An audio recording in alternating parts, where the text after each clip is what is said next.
Welcome back to Gemma Movie Recap. In today's video, we will be enjoying a war horror film entitled Hunter Killer from year 2018. There will be spoilers ahead. Chill out and enjoy. The film starts with the U.S. Tampa Bay submarine shadowing a Russian submarine, Konik, in the Arctic. It remains undetected despite being just 400 yards away from the other submarine. Moments later, the personnel from the U.S. submarine heard a loud explosion. They are under attack not by the Russian submarine, but by another unknown submarine right above them.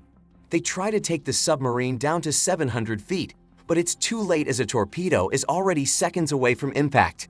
The U.S. submarine is shot, and all the personnel is killed. Admiral John Fisk is informed that U.S. Tampa Bay is missing. This is alarming as the submarine has no issues with its radio, and there's no reported bad weather in the area. The submarine is now 2 hours away from check-in. Fisk informs Admiral Charles Donegan about the situation. Donegan is more concerned about the classified system on the submarine. Fisk reminds him that there are 110 men there as well. They have no idea yet that the submarine has been shot, and all the men on board are killed. Joe Glass is out hunting when he gets a call. He is instructed to step aside so that a chopper may transport him to the base. USS Arkansas is being readied for his command when he gets to the base. His mission is to find the U.S. submarine that went missing. Brian Edwards passes a letter with the Sixth Fleet's directive inside. Captain Joe Glass gives Edwards the order to gather the crew because they are about to depart after reading the contents. The crew was given a 2-day permit, and Edwards clarifies that it is difficult to find them all. Glass says he can't stand it and offers to assist the officer in finding the crew. After all, there are only 2 clubs in the area. It must not be that hard to look for them. Glass submarine is being prepared and torpedoes are loaded. He then goes inside to check the crew and equipment. Glass gives the announcement about their mission to locate the missing warship submarine. He also sets expectations on how he would run the ship. Everyone is expected to follow his orders. He is a maverick, and he will push his men beyond their limits if needed to perform. Jane Norquist of the National Security Agency approaches Admiral Fisk and lets him know that she needs to brief the president in under an hour. She tried to ask for information from the Navy, but she failed. Fisk mentions that 2 explosions are observed from the Kola Peninsula right at the location where the U.S. submarine is missing. Norquist mentions that they have been keeping tabs on the Russian president. He left with his core security on their way to the location where the explosion happened. He and his team left before the explosions occurred. He is supposed to have a meeting with his defense minister, Durov. Glass is informed by Cobb that the crew is on board and ready to go.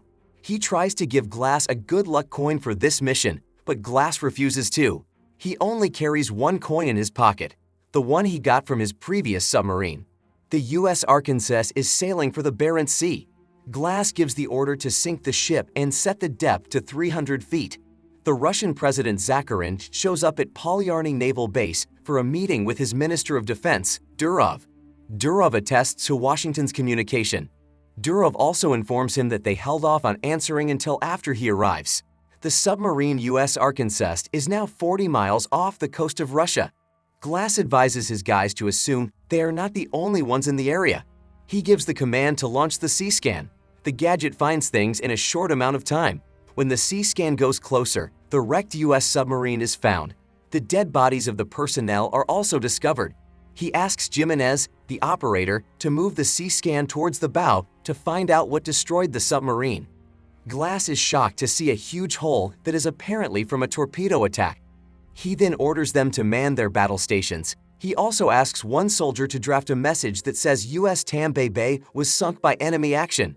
A weird sound is picked up by the C-scan. It appears to come from above them. They don't know that it's a submarine with torpedoes waiting to wreak havoc. The Russians then launched 2 torpedoes. The U.S. Arkansas submarine can get away by using evasion devices. Glass orders to launch their own attack, but they cannot locate the exact location of their target due to a lot of interference on the surface. The Russian submarine is strategically positioned in between icebergs. They manage to locate it after making one more attempt to examine its area. After then, the torpedo is redirected, and this time it hits the intended target. It destroys the Russian submarine. 2 torpedoes are still en route to the U.S. Arkansas, thus they are still a threat.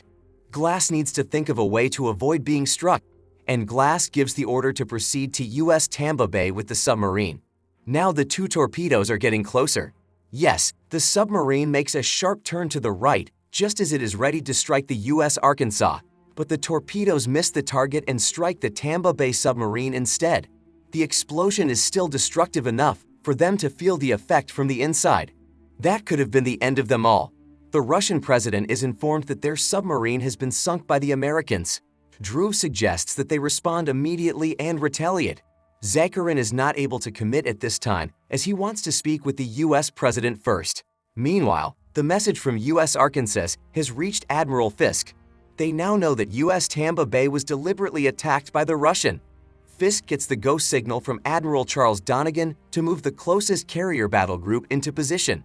Donegan also tells him that he had already sent special operators, a Navy SEAL team under the command of Lieutenant Bill Beeman, to Russia to determine Zakharin's intentions.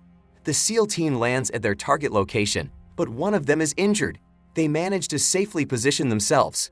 A surveillance device is then sent, but they are unable to get clear footage due to heavy interference in the area. They are able to eliminate the interference a short while later. Then they get to see Durov, who seems to be heading out on his own quest. When Zakharin sees the destroyer being used, he is taken aback. It was not his directive. He is informed by Durov that they could be being attacked. As a security measure, he closed off the base and turned off all communications as a result. At this point, Zakharin becomes aware that Durov is pulling off a coup d'etat. Then they carry him outdoors, where his soldiers are put to death. The cops and SEAL team who are viewing the live footage observe this incident. The president is briefed on what's going on. Durov intends to trigger a war by making it look like the Americans are the aggressor. Admiral Charles Donegan suggests that they don't allow Durov to gain a tactical advantage. Norquist has a different take. She believes that they are just dealing with a power-hungry minister. Durov wants the Americans to engage.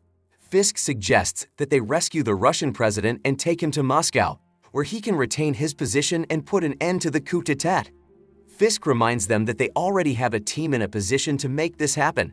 The president orders the carrier fleet into position just in case there is a need to confront Durov. The president is already considering the suggestion of Fisk to rescue the Russian president.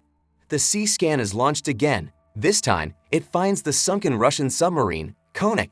Glass and his men are surprised to see a huge hole on the bow. It appears to be from a torpedo attack. Les Tampa Bay did not fire at anyone. Further investigation reveals that the attack was inside. This indicates that the submarine was deliberately destroyed to give the impression that the Americans had attacked it. Glass's goal is to save the living. His guys are not happy about the proposal since they still think Konik killed the American soldiers and destroyed Tampa Bay.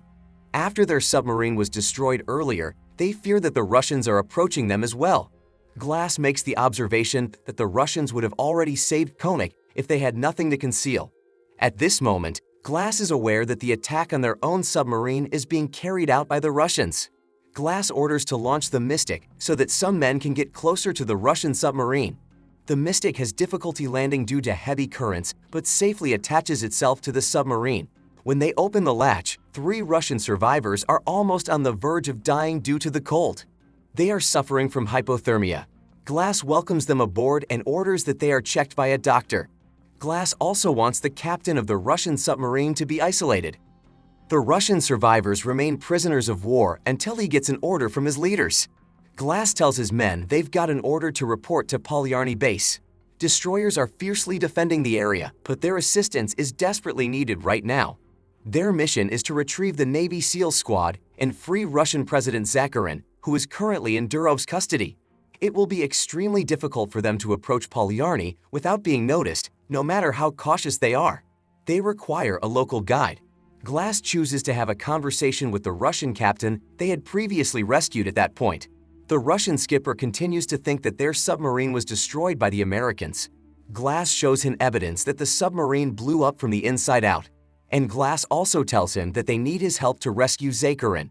Captain Andropov now takes control of the submarine as he knows the area better than anybody. Edwards is furious about this plan and finds it reckless as they will be exposing classified information. Despite the protest, Glass gives Andropov the authority. He is then able to take the submarine safely where it's supposed to be. Glass then sends 2 men to rescue the SEAL team and the Russian president. The SEAL team is able to advance its position and rescue Zakharin.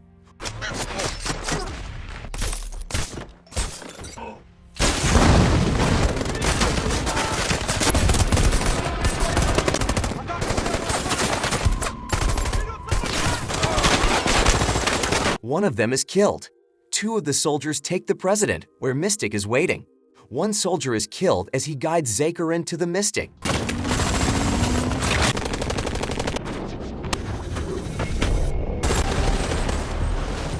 The other soldier returns to the shore to rescue the other soldier left behind. USS Arkansas detects a heavy screw beat. Captain Andropov tells them that it's the Russian warship. It then starts attacking them.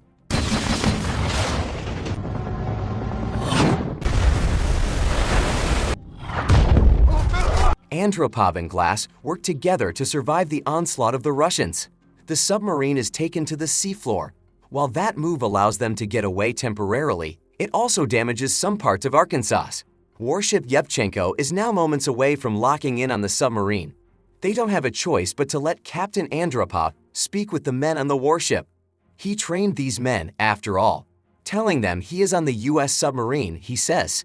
Durov calls Yevchenko's captain and orders that he destroy Arkansas.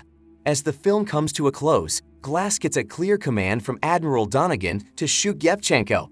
A stalemate develops. Shortly after, under Durov's orders, Polyarny Naval Base begins missile assaults at Arkansas. Yevchenko intercepts them just in time before they reach their target. The battleship then makes a solo missile attack on Polyarny, which Durov is in charge of. The location is severely damaged. Thank you for watching. Please subscribe to help the channel develop and see more videos like this. See you again.